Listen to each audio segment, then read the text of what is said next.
Let's begin. Good afternoon, everyone. My name is Anuj Sonpal from Valorem Advisors. We represent the investor relations of Thomas Scott India Limited. So thank you, everybody, for joining us and taking the time to come for this session. Let me also thank Vedant for giving us this opportunity and hosting them for this Valorem CXO meet as well. So as you all know, the Valorem CXO Meet is a first of its kind virtual analyst meet series, and the objective of these meets is to leverage technology platforms like this to reach a wider audience and create a better understanding of our client company's fundamental business, provide insights into their industry, financial performance, and future growth strategies. The format of this meeting will be primarily in a Q&A interaction format, where I will begin by asking some broad level questions to the management and then move on to questions from the participants. If you have a question, please feel free to use the Q&A button option at the bottom of your screen, which you can type your question down in, and I will take your questions one by one, time permitting. Now, let me mention a quick short cautionary statement. Some of the statements made in today's meeting may be forward-looking in nature. Such forward-looking statements are subject to risks and uncertainties which could cause actual results to differ from those anticipated. These statements are based on management's beliefs as well as assumptions made by and information currently available to management. We advise the audience not to place any undue reliance on these forward-looking statements in making any investment decisions. Let me now introduce you to the management participating with us in today's meeting. We have with us Mr. Vedant Bang. He's the managing director heading the e-commerce division of the business. Vedant is a graduate from the Mumbai University and is also a fellow member of the Institute of Actuaries, Chartered Enterprise Risk Actuary of UK. And he's also a CFA charter holder of USA. He brings nearly 7 years of experience as a senior management consultant with Deloitte, specializing in banking, financial investment services, and insurance sectors. Now, without any further delay, let's begin this session. Vedant, I see your screen has frozen. Are you there? Can you hear me, Vedant? Unfortunately, I think. Yes. Oh, Vedant, can you? I'm here. Yes. Are you able to hear me? Yes, I can hear you. Unfortunately, we had your screen was frozen for a couple of seconds. Hopefully, not more. Let's begin. So, Vedant, Thomas Scott has obviously started his journey in 2010 as a traditional apparel manufacturer. And today it's evolved into more of a tech-enabled online-first fashion retailer. So could you walk us through this journey and this transition? Also take us to some of the key milestones that has shaped this company's transformation as well. Sure. So Thomas Scott India Limited was formed from a demerger from another public limited company, Bangorsees Limited. Back then, it was the retail division of Bangorsees Limited. The reason for the demerger was to segregate the two businesses at that point and retrench the retail business. So that was a very offline heavy business, maybe more than 15 years back. The business found itself as a manufacturer for shirts out of Sholapur in 2014, after all the retrenchment or whatever the changes had taken place. And that was the legacy of the company from that point onwards, where we used to manufacture anywhere between 30 to 40,000 shirts every month out of Sholapur. And the business was very heavily B2B. B2B, as you know, is not a very margin heavy business, especially when it becomes a little bit more domestic focus. So before COVID, this is how I would characterize the company.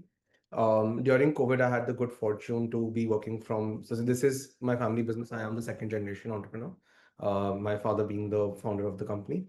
While I was at the offices during COVID, I was working at Deloitte as in the scope of an actuary, where we did a lot of analysis of customer behavior of various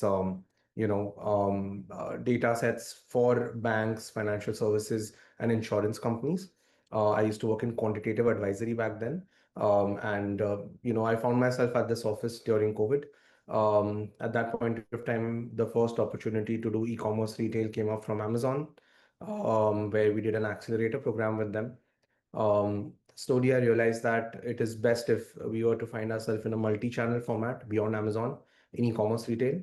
That is when Thomas Scott brand was relaunched in 2022 February for the first time by me. I had left my job for that at that point of time, and we also raised funds for the first time. Invested my savings in the company at that time to build out Thomas Scott brand in a multi-channel format. When I say multi-channel, it's Myntra, Flipkart, Ajio, across the board, and own website as well. Um, Now, as we built out the brand, the key difference between Thomas Scott and other brands is that Thomas Scott relies on data to make its decision in terms of the products that we launch. Every product that we launch is determined by keywords, search terms, browsing pages on marketplaces that actual customers are looking for and where they are not able to find supply.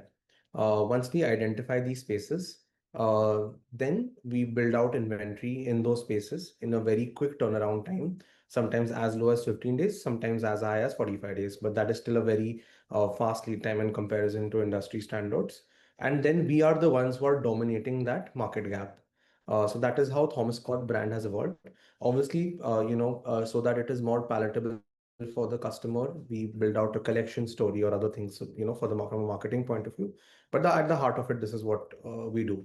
And obviously, because our approach is more data driven, it is not only for what to launch that we decide from data. There are a lot of different decisions about where to stock, how much to stock, when to restock, or a lot of fundamental questions also that we use data and analytics for. Um, Having said that, as we started Thomas Scott brand, we got increasing interest from other brands to be associated with them, because of which we standardized the way we work. Today, we work as a plug and play where multiple brands in different models, sometimes as a licensor, sometimes as a just-in-time supplier, can plug into our ecosystem and launch themselves online in India in a multi-channel format or in a omni-channel format, however they think is more useful. So we become a backend for multiple brands, backend for manufacturing, backend for distribution, backend for e-commerce related, end-to-end management. So this is what we are at today. I'll just keep this answer short for now because as we go, you may deep dive a bit more into the nearer part of the journey. So yeah, over to you. Oh, thanks, Vedant. I think that was very helpful as an overview. As you rightly said, let's taking cue from that, let's deep dive into this whole tech-enabled strategy. So, could you help our participants to understand how exactly we're using technology differently than other traditional branded apparel players and the benefit we get over traditional players? Sure. If I was to answer this, in a few words, it would be we build for demand where demand is. I will just go to some basics on how fashion brands operate, and then I will talk about how Thomas Scott is different. Most fashion brands operate on a season to season planning. They don't do monthly, weekly drops, or it's not how they operate. They will probably plan autumn, winter 26 way in advance, maybe a year in advance. Um, Now, some brands are, directly designer-led brands where they come up with innovative designs and new products, and they kind of set what the trend is. These are some of your more luxury or premium or very, some of the apex brands that also charge a premium for that design. Then we have other brands, many Indian brands that kind of knock off, or some larger players also, who are also in India, who knock off of what some of these larger pinnacle brands or apex brands do in terms of design, and they copy their design. So you are either directly designer led or you're indirectly designer led, and you're following a season planning kind of model. And if you're offline, definitely like this is the very standard model. Online, there are still maybe some spots across the globe, I would say, and very few in India who kind of follow what we're doing.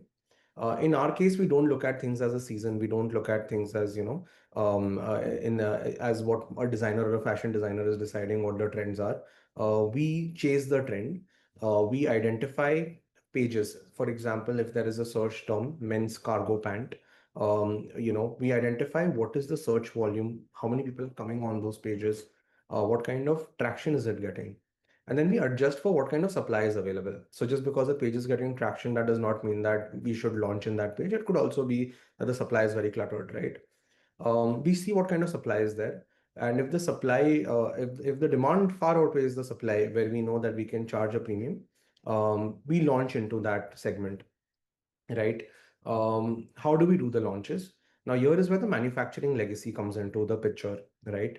Every product we launch is like a position that we take, as investors, you guys keep taking positions in the financial market, right? So every style or design that I launch is essentially an investment that I'm making to test out. If it works, then I can keep doubling down, tripling down my position and make returns on it. If not, I need to kind of minimize the losses on that, right? Now, how do you minimize the investment? One is that you're able to manufacture with very few quantities. So because of our manufacturing strength, we are able to do that. We launch products with as low as 80 to 120 pieces. For some brands where we are more confident, we go as high as 200. But that is probably the maximum. We would rather go very high in width. That is, we may rather launch a lot of options and go low in depth with lower quantity. So we are de-risked in that manner. And again, this width is determined by, what is happening in the overall market and what trends are we identifying. So there is already a pre-layer to make sure that we are de-risked and are building for demand. But again, to de-risk it further, this is how we do it. And considering that we are manufacturers to retailers, we're like end to end, we hold manufacturing margin and we hold retail margin. That also makes the cost very defensive for us. So there are two ways in which we are de-risked in terms of, by doing this high width low depth strategies. So we launch all these products. Then there is a weekly tracking that we do to understand what was the customer satisfaction, where is the customer demand, and which styles are growing, which styles are not growing. And then we can double down, triple down. This also enables to identify certain macro trends, by seeing the customer behavior. And then we kind of take our bets a bit more efficiently. And obviously, the model largely relies on you doing this repeatedly to make it more and more efficient. So this is how we essentially do it. Again, I have explained to you just the product launch to product scale up or growth kind of part where we consume data. There are other facets also where we use it, but again, as with this meeting as proceeds, we can talk a bit more about it. No, that's very helpful, Vedant, and thanks for that. Just taking cue from this, one of the other aspects that we also have is something that we've launched is what we are naming it as Thread AI and Catalog AI, where you're using artificial intelligence a lot more. Can you also dwell a little bit on that, just to kind of explain what are we doing? Sure. So, when we started, we had built out a lot of systems and processes, or even, if I was to put it very crudely, certain coded algorithms that we use, these were scripted by me and my team of analysts who work with me out here, data analysts. Now, this was not in the form of a front end that a person can interact with. It's not like a product, So what we've done over the last 1 year is that we have formalized a lot of things that we are doing in, from a back-end point of view to make it a bit more efficient and less human heavy in terms of how we do things. So we've created our first product, which is Thread AI, which essentially does what I just explained. It identifies where the supply gaps are, what are the products, what is the competition betting on, those kind of things. It relies on data, direct data from marketplaces as well as indirect data that we take through our sources. Other than that, what we've also realized with the advent of Gen AI is that we can build a Gen AI chatbot on top of this. This is something that is in progress right now, where my analyst just needs to ask a few questions to the command prompt in terms of, how like, a certain third order, fourth order questions. And those answers also come in.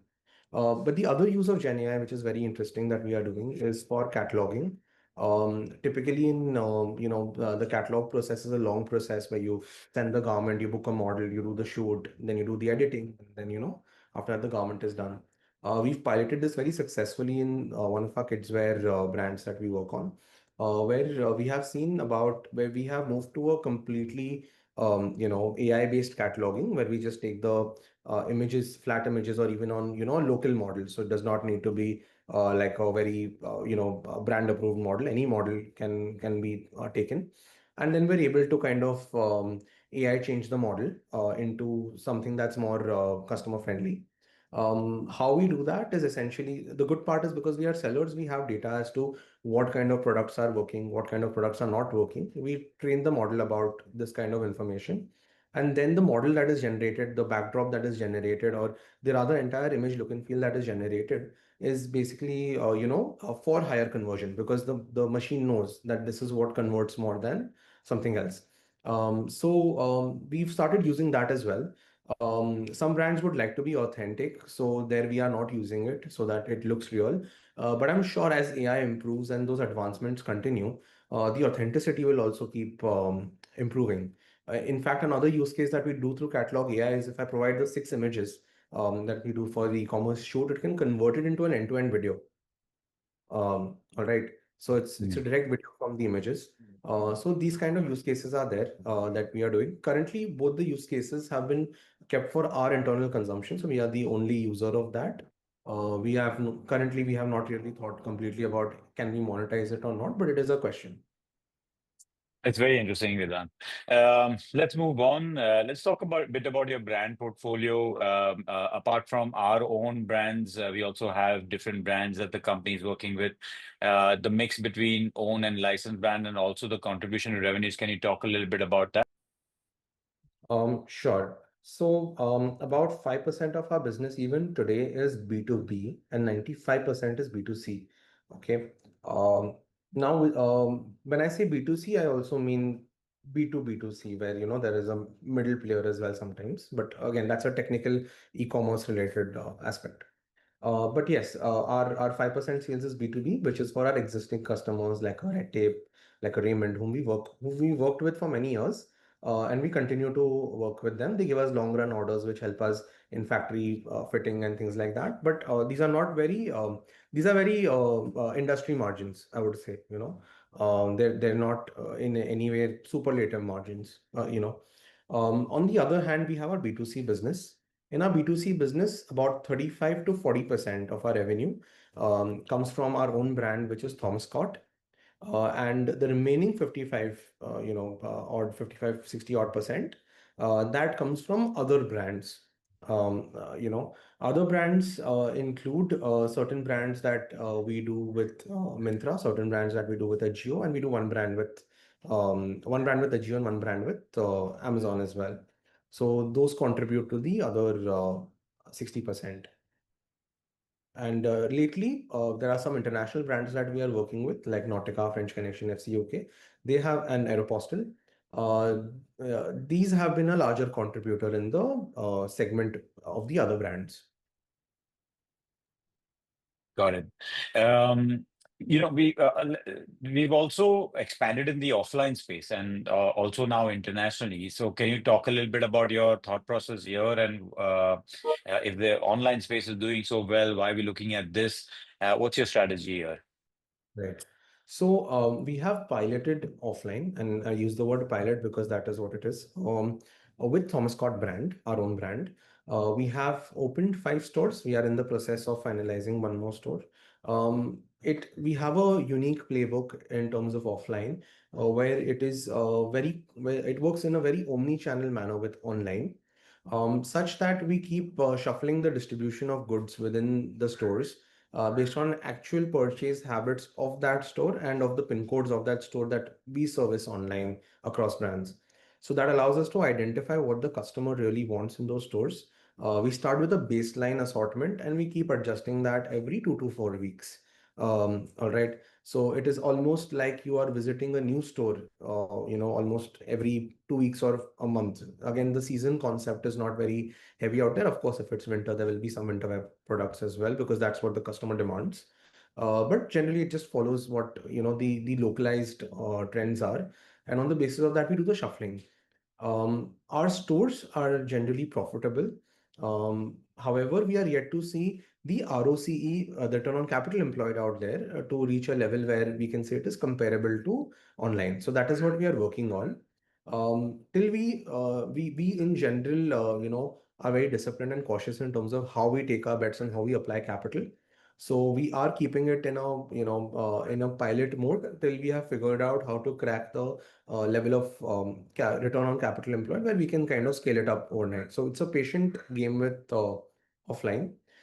Internationally, we have started work. We have been working with Namshi and Noon. Um, Currently, we used to work very extensively with them 2 to 3 years back, and that has kind of been reinvigorated this year. And we are hoping that that relationship will also build through. And the good part about working in the Gulf or even abroad is that we get global arbitrage, where customers are willing to pay the prices of their local economies, which is much higher than what we would get in India. While the manufacturing still happens in India, so we get the cost competitiveness of India. Currently, it's not a very major contributor again of our business, and we are looking at the global strategy a bit more holistically. For example, there is a free trade agreement that will come into place with the UK. There is a possibility that we could do direct shipments to the UK as well from India. Again, this is all e-commerce oriented largely. And obviously, we will work out the most de-risked model to do these kind of things. But yes, it looks promising overall. These are some of the pilots which may give results in maybe a year or so from now. Great. Thanks, Vedant. Lastly, before I move on to some questions from the participants, on the financial front, we've had an impressive 70 something percent 3 year CAGR revenue. On the PAT front, it's almost been about 170 something percent. So can you just talk a little bit about what have been the key growth drivers, and also what is the what is the sustainability of these earnings and the margin profile that we look for in the coming years? Sure.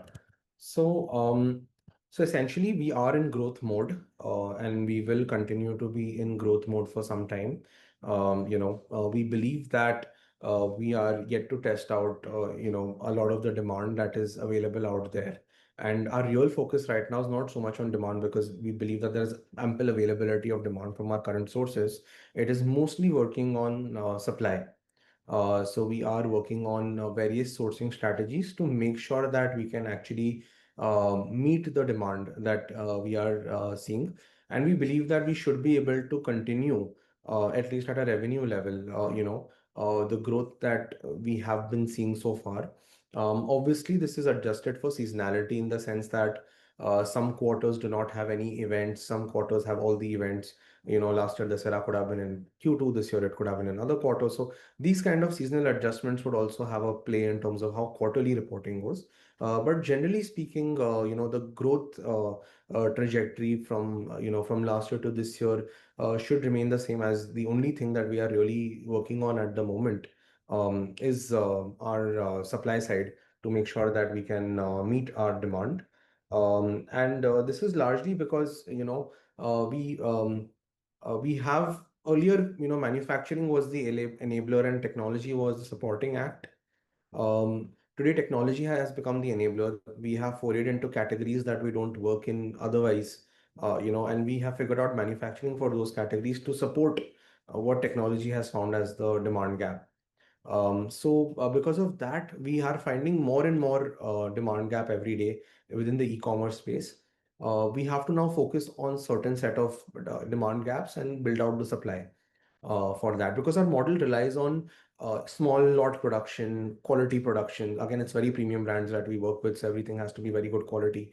So the supply is very sensitive and has to be done in a very proper manner, for the long term. And we believe that, we know what it takes to do it. It's just the amount of patience and time that we need to give in to get the supply there. Got it. And just on the margin front, do you expect it to sustain, improve, decline? What is your thought? So generally, I think as long as we are growing, the current margin levels are where we will be at. There come a day, I'm talking, based on how things are right now, obviously. Based on someday when we decide that we may, pause on growth or, look at growth a bit differently, that's when we will start, probably seeing some more margin at that point of time. But at the moment, our focus is growth, sustainable, profitable growth. That is our focus. Fantastic. Thank you so much, Vedant. Let's move on to taking some questions from the participants. Once again, everyone, if you have a question, you can use the Q&A button at the bottom of the screen. Please do not raise your hands. This is I'll be asking these questions on your behalf. So please type your questions in the chat, in the Q&A link. Let's start. The first question is from Nabendu. How do you see Thomas Scott and its own licensed brands growing in the quick commerce, especially with the growth of Myntra now? Sure. So we are already enrolled on MNOW. We are working on a very special we're working on an MNOW project overall to be at 50 plus dark stores for all the Myntra brands that we do, including Thomas Scott. We are working with Big Basket in quick commerce, and we are one of the top brands out there as well. There are some pilots that are also happening globally in quick commerce that we are part of through some of our existing partners. Uh, we have decided generally that while we do foray into quick commerce, and it is a very interesting space to be in from a demand point of view, we have to make sure that whatever inventory positions we take or distribution that we do across multiple stock points, it happens in a controlled manner and it happens in a manner where we can see sustainable profits. Because a lot of quick commerce companies are indeed, requiring certain level of marketing spends, having higher commissions. So considering these aspects, we are choosing to work with certain specific players that can work with our organization, on a more long-term basis. So MNOW is one of them that we are definitely working with, and the other is Big Basket. So, next question from Harsha is, where is your core focus going to be? Is it going to be on the B2C? I think you've already explained this, but is it going to be on the B2C or the B2B side? And what is the margin difference between these? Sure. So, the focus is on B2C for sure. The margins that you are looking at right now are effectively B2C because B2C is probably a slightly higher margin than what we are reporting right now. B2B is generally low margin but very long runs. So I would say that at an EBITDA level, it would not translate. B2B again would not translate to very high single digit margins. But the good part about B2B orders is that it helps us with setting our factories and setting our production lines. Because once you have long run orders, the setting the labor and all becomes much easier. So those advantages are then passed on to our B2C business when we are doing our own manufacturing. So, how the next question is, how does the company create awareness for its brand online, given that there are so many D2C brands and even well-established brands on the same platform? So how much does the company spend on marketing? Sure. So you will be surprised to know that on our own brand, our marketing spends are actually not that much. We don't spend more than 4 to 6% overall on marketing, and that is also, I would say, on 4 to the 6% of the revenues of your revenue, overall revenues. the overall revenue. And that is also not a very large number. Reason being, again, I will just go back to what I had said earlier. We build for demand. People are searching for what we are making, right? And I principally believe that your biggest marketing tool is your product itself. After the customer purchases the first product, he should like the product so much that he should become more loyal to your brand. And it's the second sale, third sale, fourth sale, where you actually start seeing that kind of attraction. Right. I have customers who have made probably the 30th or even 40th purchase, with us, maybe of the same SKU as well. So the point is that it is not important. There is one way to build a brand, right? You can just spend infinite amount on marketing and just make a brand. But at the end of the day, if the product does not stand, it has no value. What we focus more on is the product, making sure that if the product is in demand, the product is in the right quality. And once it is in the hands of the customer, you have that customer again. Our product is our biggest marketing tool, and that is why we are working in a multi-channel format. We have special arrangements with all marketplaces, where our cost of doing business is also quite is improving as we are scaling. And we get a lot of visibility through them. Our product is pushed through them, and then the customer, kind of gets that positive experience and then continues with us. So our product is our biggest marketing tool. So, The next question from Nishant Gupta is, what is the difference between sales classified as B2B to Raymond, which is around 5% versus to other brands like Myntra and AGO? So Raymond is not the only B2B partner of us. We have multiple B2B partners. That is essentially a direct billing business, it's like white labeling, you can say it, contract manufacturing, where I am manufacturing goods for them only, and I sell it to them. Once I have sold it to them, the risks and rewards of those goods or any further, advantages that I get from holding those goods are gone. It is with the retailer now, right? That is the B2B business. I make margin and I take up the credit risk in terms of the payment cycle, the credit cycle that I offer to my B2B customer. I hope B2B is clear. Now, in terms of B2C, I make the inventory, I hold the inventory. The inventory is now an investment that I have done. And now I maximize the return on the inventory. To do that, I decide the price, I do the marketing, I decide how it has to be distributed, what kind of coupons to apply, what kind of products to launch. The inventory risk is completely on us.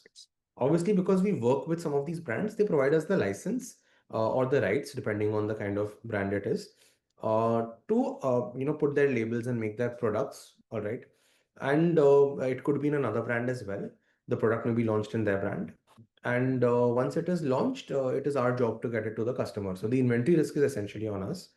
When we work in channel exclusive brands, so let's say a brand is exclusive to say a Myntra, the commissions and the overall cost of doing business is generally lower than doing your own brand.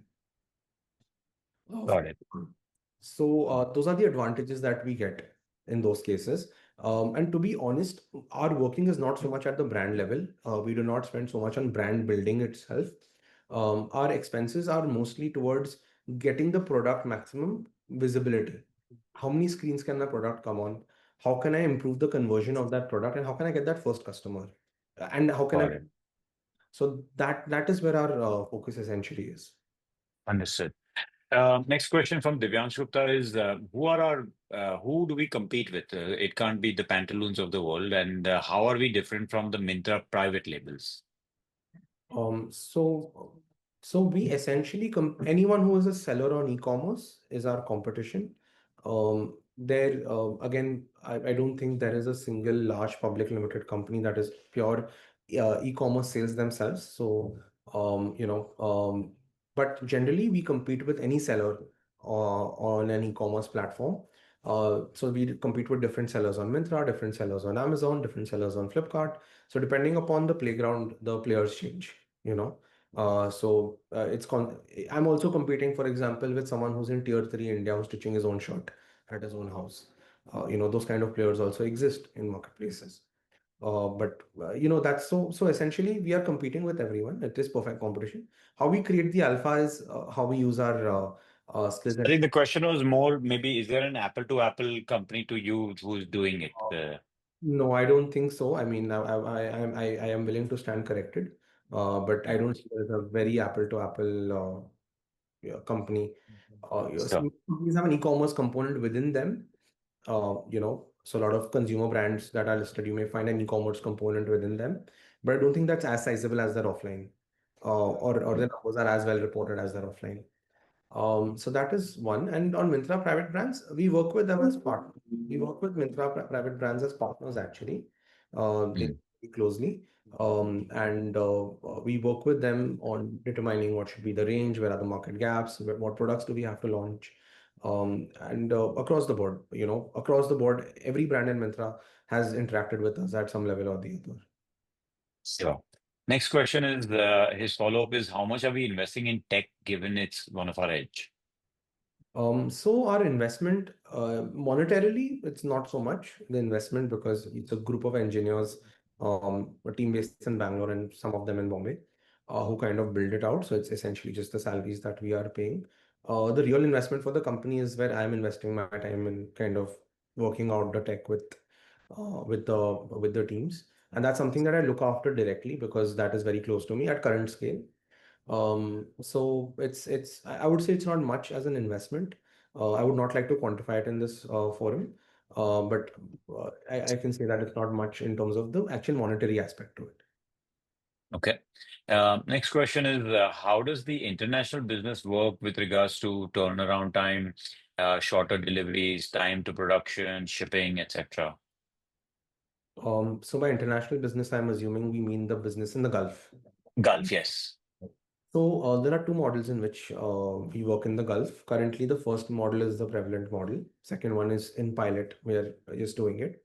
The first model is where we ship the goods to designated warehouses in those geographies, and then we ship from there further. Out there, the first mile logistics, last mile logistics, everything is taken care of by our partners. Um, the second model which we are trying is cross-border, which essentially involves pooling of orders at a hub location in India, and then there are daily flights that fly from India to said location, where the goods are then available to our partners out there. That increases the timeline by 1 day, but allows me to make the entire assortment that I have in India available abroad. So, but second Understood. model is not prevalent at the moment. We are working on it. Okay. Next question from Urmesh is the working capital days are significantly high and have been on an uptrend. So how do we look to strategize this at a sustainable level? Sure. So, the working capital levels, there are two parts to it. One is the inventory. We are building inventory for the Dussehra Diwali sale because about a third of our entire year's business, typically, in a normal year, for most brands, I would say, maybe not so much for us because we're on a growth trajectory, comes from these major events. There's a Dussehra, there's Diwali, there's a December end of season sale, there's a summer end of season sale. So these couple of events contribute to about a third of the entire year's worth of sale. So the inventory that we are building is, for those specific events. And there's a lot of WIP inventory. Because we do manufacturing ourselves, we are invested in fabric way before any other retailers. A retailer typically purchases a finished product with some credit cycle. In our case, we're invested in the fabric, raw material, and labor on day one. So there is a manufacturing cycle to it. So hence our inventory cycle will typically be elongated to always include the manufacturing cycle. Our working capital cycle will be elongated to include the manufacturing cycle, which is not much. It's about 30 to 40 days. And we get a margin, extra margin also for that, the manufacturer's margin. Um, the excess even on top of that is being generated right now in terms of inventory is largely because we are building out more and more inventory for the major sale season, which will start showing its results after maybe Q3 Q4 would be the right quarters to look at. So that was on your first, on the working capital point, the first part, which is the inventory. In terms of debtors, there's a lot of point in time fluctuation that happens on debtors. So as I said, consumption is event to event specific. It happened at least in the last 3 quarters, that the last month or the last 2 3 weeks of that quarter were the major event. So what essentially happens is that once the goods are shipped out to the product, to the customer, they stand in debtors for us in our books. So those while reporting the point in time balance sheet may look that the debtors are at a particular level. If we report it in a non-event period, for example, you'll again find that to come down. So a lot of the realization happens later on, and that is really a point in time thing. That no, there's not much that I can really do about it. But generally, this should stabilize over a period of time. Once our growth levels are also more stable. Currently, we are vying for higher growth. We have done some funding and have certain capital availability that we want to use and bank on to deliver some of the growth numbers. So we are very focused on that right now. As a follow-up, Sangeeta is asking, aren't we using technology to help the number of days of working capital substantially? No, so we are actually, that is correct, that we are using technology to make sure that we're not at a product level, we are not having too much inventory per product. That we are doing for sure. But we are also launching a number of products. So the count of products itself is increasing at a very high rate. For example, this year we are also doing a major winter wear launch, which we have not done last year, right? So because my demand forecasting is telling me that there are certain winter wear products that we must launch, so we have built out very wide range for that. So that also is currently under manufacturing, or some of it has already gone live as well. So we are increasing our width quite a bit, right? and the sale of that inventory will be realized over the event periods. So that's when it starts stabilizing. So it's better to always look at it through a monthly average set of numbers in a more non-growth um, kind of adjusted manner. Okay. Next question from Nikhil is you mentioned Nautica, French Connection, and also Mintra, Amazon. Are you doing white labeling for them? Maybe you want to clarify this. That is one of our businesses, but it's not significant. B2B is that business. But the major business is B2C or B2B2C, where essentially the inventory risk is on us. So, for example, for the brands that you mentioned, we make the inventory, we stock it ourselves, right? We our decision makers on the price, and the customer places the order, we deliver it to the customer from our warehouse. So the So inventory it risk. is literally end to end that from design to manufacturing to inventory manage the entire license branding and management of that license for, say, a Mintra, you are managing it. Yes, yes. So we support on design, we support on manufacturing, and we support on distribution, all three Got aspects. it. And they focus on Um, customer acquisition and customer experience. got it. And I'm just taking cue from Ankush's question. So what kind of commercials do we work with these brand owners? Do we pay them a certain percentage of license fee or something? So there is a fixed percentage that again, there are multiple models. There are certain fixed percentage models, there are percentage models, and then logistic costs are separate. There are percentage models where logistic and license costs are separate. So it differs from brand to brand. Every brand has its own negotiated way to build out the commercial agreement. Unfortunately, I cannot share brand level numbers, but that is how generally the arrangement is. So it's a fixed percent plus logistic cost, fixed percent plus logistic cost plus license cost. There's multiple ways in which it works. Okay. Next question is, are we planning to add any more international brands? Um, we are in talks with a couple of brands, but I cannot name them at the moment. But that's a Sure. part of our business development exercise anyway. We are constantly on the lookout for good, reputed brands that resonate with the Indian audience. And in case there's any brand that would like to connect with us, who would like to come to India, then I think we are the right partners for them, and we would always be ears open to work with them. So, um, next question from Sarvesh is, can you disclose some supply side issues you have tackled, whatever you have done on the supply side? Is it ready for growth? Right. So, supply is a evolving and continuous kind of, item because it's physical products. There's actual threads that need to be woven into a fabric. There's an actual fabric that needs to be cut into garment. It's not like you can just press a button and then the product comes out of the machine, right? It is very operationally heavy, the entire supply chain. We are working on reducing our lead times on fabric, our lead times for common manufacturing. We are increasing our in-house capacities. We are looking at external capacities that we can probably, buy out. We are also working with a number of good partners that meet the level of quality that we require. Where we manufacture at their premises, they provide us the machinery, the land, the building, and we send our team to do the actual manufacturing activities out there. So the number of models that we figure out, we try to keep it as asset light as possible. Generally, it is asset light as an industry, to be honest. It does not cost a lot to set up a garment manufacturing unit. The real pain is in ensuring that the right kind of labor is producing the right kind of product, because there is a superior quality that we expect from our factories, and that has to be maintained. We're okay to do lesser production if required, but the quality cannot be, taken aback. So that's very important. Quality comes first for us. Sure. Next question is follow-up is, how do you see the requirement of funds mainly to fund your working capital, which will be required as you grow at this pace? Will we require more funds? Right. So there is a level of growth where up till which we should be okay with the current fund availability plus certain bank limits that we have. Bank limits also evolve over a period of time. The funds are generally required because we are growing in excess of the return on capital employed that we are generating. Um, should we uh, should we choose to grow further if everything goes as it is going right now and more opportunities keep coming up? and we choose to grow further, then we may look at fund sources as and when they are required.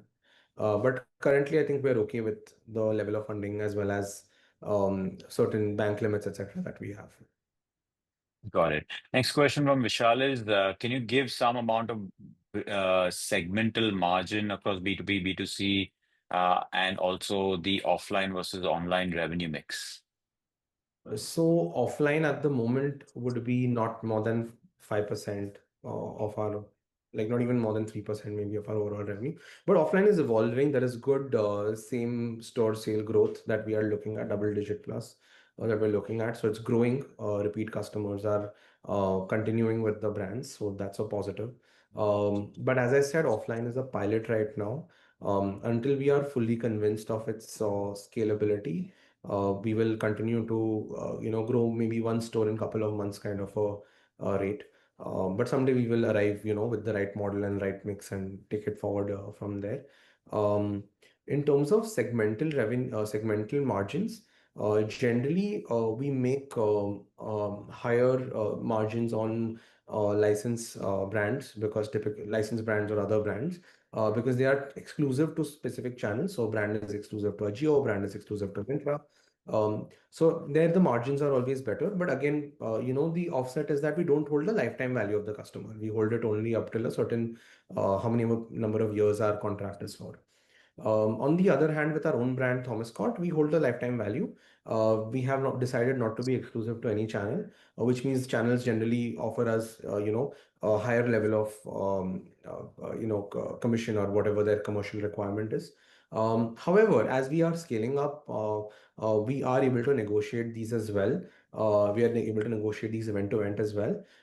The other positive is that a lot of these marketplaces also purchase the inventory outright from us in Thomas Scott now. So those styles that are doing well, those are essentially purchased off the shelf by these marketplaces, and then they stock it ahead.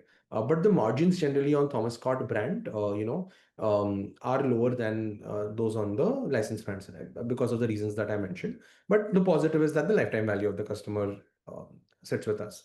B2B, obviously, as I said, is a single digit kind of margins at an EBITDA level. There are other advantages, hidden advantages of B2B, which I've already mentioned as a part of our call. So I think that generally answers this question. I'm sorry, I'm not able to give very specific numbers. Yeah. That's okay. They're not in public domain also, so it's fine. What is the current manufacturing utilization and any plans to do CapEx in coming year? Sure. So there are so currently our factories, our own factories are actually completely utilized to the capacity that we have built. In fact, you can say about a bit more than a third, maybe around 40%, of our production is actually happening through external partners or people whom we are working with very closely. Um, we are working on increasing in-house capacity, especially in Sholapur, because we have space to increase the capacities out there. But as I said, we're very particular about the kind of labor that we take. There's a certain quality level that we expect, and hence it takes some time to set up a factory to that quality level. And we have to be patient with it. We can't force our way through because quality should not suffer at any cost. So we are doing that in-house. Um, Lately, with a lot of tariff tantrum in India because of the US related, tariffs, there are certain factories that are facing pressure overall. Luckily, we don't have any US exposure. But what I'm trying to get at is there are certain opportunities to also look at capacity. So these kind of things may also be there. So we may look at doing something like that in terms of increasing our So, supply. I'm sorry, Vedant, I think your network was a little patchy. Can you just repeat that last bit a little bit again? You said about the US tariff having concerns on other manufacturers. So, what is our Right. strategy? So generally, because of US tariffs, there is, as I said, we are not exposed to the US, so that is a good thing. But there are a lot of manufacturers in India who are exposed to the US, and those capacities are facing pressure at the moment. Should the situation remain as is, we may be able to, get certain capacities at favorable terms. Um, So, yeah. okay. Nikhil is asking, in June quarter, we saw good revenue growth, but a slight dip in the margins. Why was that? Was it seasonality? Um, so essentially Q1 was we had to push product through marketing a little bit more than we would have liked. But that was mostly so that we can keep up with the growth rate, and we still had a very healthy EBITDA. Um, you know, so it's all a matter of our it's a lever that we really essentially pull in terms of customer acquisition. And when I say marketing, just to be clear to the audience, we do not do any brand level marketing. We do not have any celebrity endorsements. This is performance marketing that we do on marketplaces, or that we do on on Meta or Google. So these are that's what I say when I mean marketing, when I'm pushing an individual product to a customer screen. So that marketing is directly linked to conversion and an ROI on that marketing. There is no invisible ROI on such marketing. So that's the kind of marketing we do. So it's a lever that we pull, and we are able to kind of generate some excess sale when required.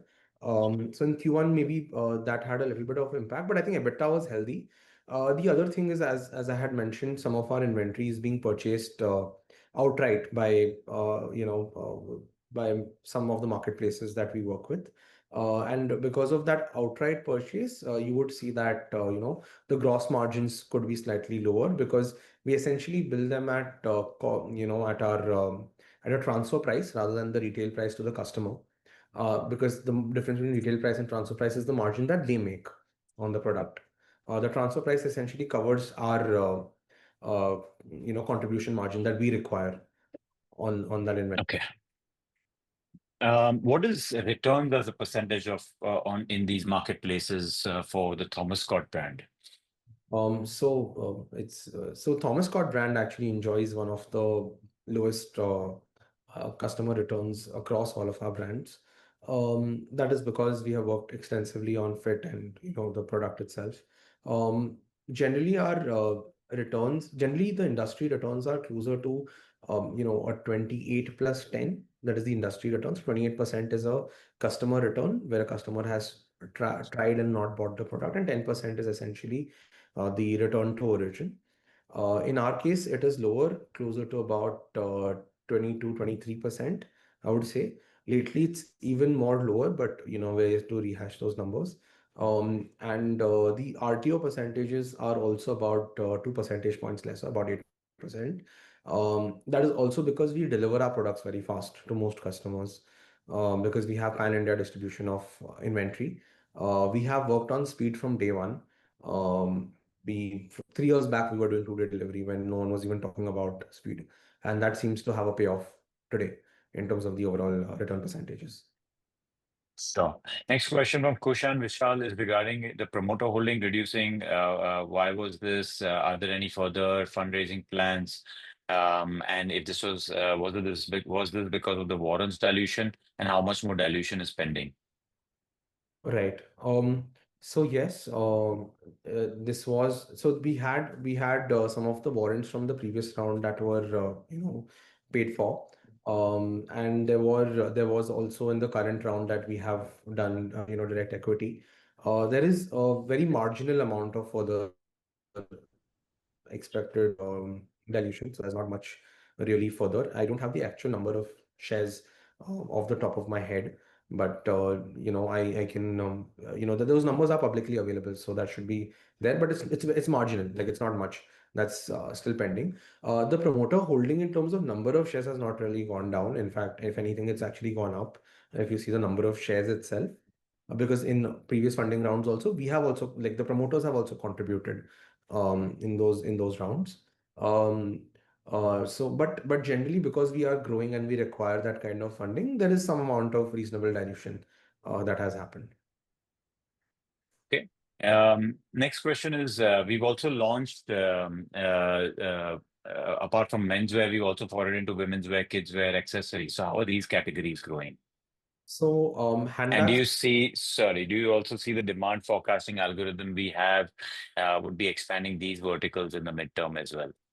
Yes, so the reason why we forayed into some of these categories is because our our forecasting or not forecasting, rather predictive mechanisms led us there. We find honestly we find gaps every day in different categories. But what I've realized is that we also need to look at how easily we're able to supply, because our supply also needs to be a certain way. We're mostly able to figure out supply. It's a supply is a very solvable problem. Just requires time, patience, and accuracy when solved. It's a very solvable problem otherwise. But yes, generally these categories are doing well. Women's wear, we are not investing so much at the moment because it still remains a very high baseline returns category. Right. India has yet to figure out the right kind of fit, for women. Because all brands are in women's wear are struggling with it. In the case of kids wear, we have some very good results, and even in the case of handbags, we've had some very good results.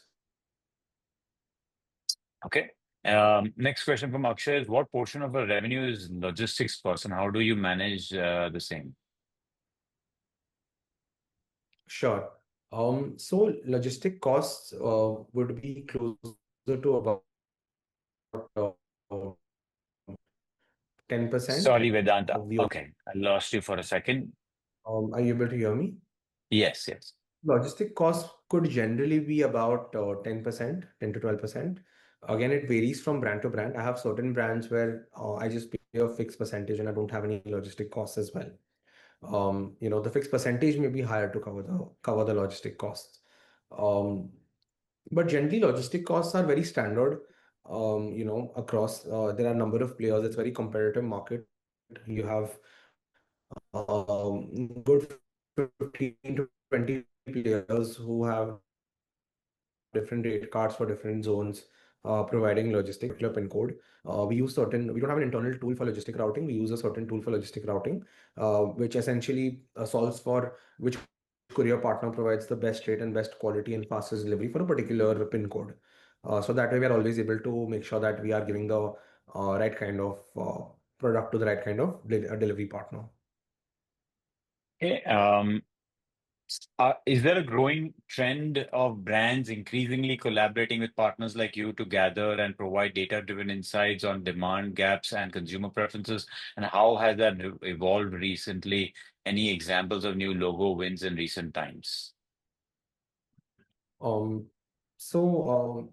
there are individual players in specific categories who are who are moving from manufacturing to retail through this model because it essentially relies on strong manufacturing. But in case of certain premium brands that we do, there is a certain level of accreditation quality standard that is required. Most players would not be able to kind of export focused kind of people who prefer a long run kind of order. They cannot really launch products with a 120 pieces. That's something that only we are able to do, or very few people are able to do. But yes, there are people in women's wear, there are people in footwear, there are some players, no one is publicly listed or organized in a manner that we are at the moment, is what I believe. Okay. Unfortunately, we are running out of time, but let me ask you just one final question from Saurabh. Can we expect management will continue to give presentations and also start doing con calls and communicating more often so that we can have a more update on growth? I think this is a important question. But from the IR perspective, I This can is tell a you that question to we'll you or to definitely me? be doing more of this. But yeah, sorry, Vedant, you were saying? I was asking if this is a question to you or to me, Yeah, because no, I think it's a question to both of us. I think, unfortunately, there are many questions I've not been able to answer. We have run out of time, and management does have other commitments, so we will not be able to extend this. But taking cue from this last question, Vedant, I think we need to continue this. And participants, if we've not been able to answer your questions, please reach out to us, and we'd be able to happy way to help you understand the company and the business in more details. But we definitely will continue these kind of events and management interactions henceforth, and we will be doing a lot more of these with Vedant. So thank you everybody for participating, and Vedant, thank you for this opportunity and giving us this time. Any closing comments from your side? No, I would like to thank, first of all, Valorem team for arranging this meeting. It's the first time I've had a chance to actually get in front of such a large audience. So thank you very much for that. I would like to thank everyone who has joined and placed these questions, some of the questions that I was able to answer. What I was not able to answer, I'm sorry for, but I'm sure we will have more of these, and we can probably keep answering these in a more evolved manner. Definitely, some of our presentations also, we will try to address some of the questions that you've put out here. So in our future company presentation, we will try to see questions that are most frequently asked by some of you. We will try and incorporate certain things where we are answering that already. But thank Great. you, everyone. Thank you so much. Thank you. Thank you so much, Vedant. Thank you everybody for participating. Thank you.